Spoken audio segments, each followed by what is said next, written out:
Welcome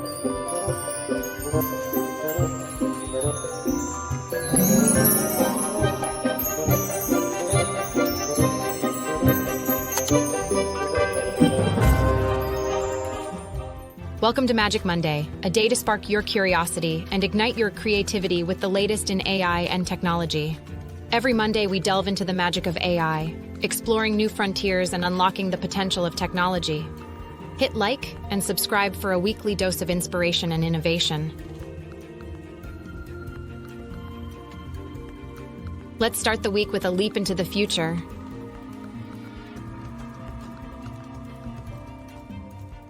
Why pay for AI apps on Android when so many free options exist? Google Gemini. With so many free options, only a sucker would pay for AI apps on Android. Apparently, there is such thing as a free lunch. If you've spent any amount of time on social media lately, you'll find hundreds of snobbish posts and threads declaring you behind the times if you don't have at least a dozen AI apps installed on your phone. Most of the flagship Android phones come packed to the brim with a suite of generative AI tricks. Just think of the marketing schemes behind the Google Pixel 8 and Galaxy S24, while Apple gears up to add its own share of tools this fall. So, when all these companies are elbowing each other to get you the shiniest AI features without you shelling out a dime, does it even make sense to pay for AI tools outside of some truly niche cases?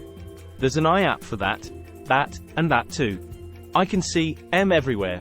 Want to have a friendly chat? Yeah, no funny business, with I. Easy enough with one of dozens of chatbots.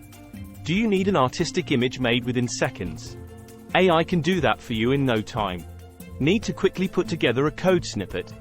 As Apple's ads used to say, there's an app for that. So, you want to create full-blown marketing campaigns and presentations? You guessed it, plenty of options for that, too. The 5 best AI apps for your Android phone or tablet. Cut through the clutter to find the best AI apps for your Android. You get the gist. There are a ton of AI apps that claim to do so many kinds of things that it could very well give you an existential crisis over how machines will get the better of you at everyday tasks. It's jaw-dropping to see these tools create things so swiftly and effectively with just a simple text prompt. And you're surrounded by AI apps like ChatGPT, which just launched its latest version for free for every user, not to mention Google Gemini and Copilot. If it could, Microsoft would throw a Copilot key on every existing keyboard in the world. These AI generalists aside, there are plenty of specialized apps on the market, including names like Claude, Perplexity, Ideogram, and more. There is a chance that many of you may have never heard of them, but these services not only pack a punch but also draw a lot of users. It all comes down to one simple reason: they're available for free. Having to pay for apps is hard, especially when free alternatives usually exist. Most of these services can be used even without creating an account, let alone adding yet another monthly subscription to your credit card. Some apps do add certain usage limits, but they are quite generous for regular use, even if you go overboard excitedly playing with these tools. These companies are, in fact, adamant about making their offerings available without a fee, and there are 2 major reasons for that. The first one is simple. The more users try the app, the more engagement it will get. And all that engagement has a direct or indirect effect on the balance sheet and the kind of investor funds these companies can raise. It's all business at the end of the day, you know. That's why free services are extended to drive users en masse, something not possible when you have a paywall with no free offering.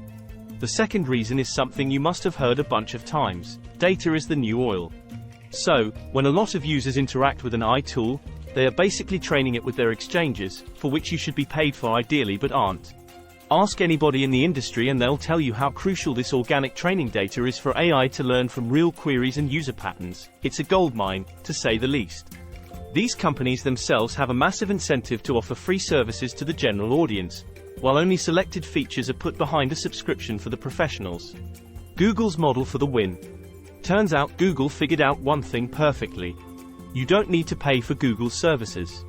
Sure, the free versions come with their own limitations, whether it's a space quota in photos or ads on YouTube, but most of us aren't at least shelling out tens of dollars every month just to send a sweet birthday message on Gmail or chart our monthly expenses in Google Sheets. That is why billions of people use Google's services every single day.